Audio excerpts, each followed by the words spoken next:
ഇന്ന് നമ്മൾ വന്നിരിക്കുന്നത് പുതിയ ചാലഞ്ചുമായിട്ടാണ്, ബാക്ക് ബെഞ്ചിങ് ചാലഞ്ച്. അപ്പോൾ ബാക്ക് ബെഞ്ചിങ് ചാലഞ്ച് എന്ന് വെച്ചാൽ കൂടുതൽ നേരം ബാക്ക് ബെഞ്ച് ചെയ്ത് ഹോൾഡ് ചെയ്ത് കൂടുതൽ നേരം നിൽക്കുന്ന ആളാണ് ഈ കളിയിലെ വിന്നർ.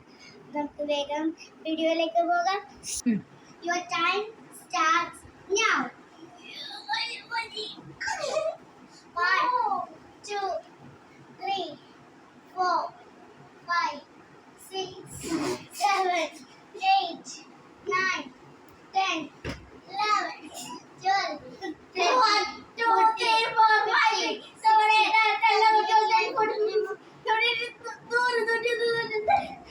17, 18, അപ്പൊ ഈ ഗെയിമിൽ കാണിച്ചത് കൊണ്ട് ഞാനാണ് ജയിച്ചത്. The winner is Chana. The loser is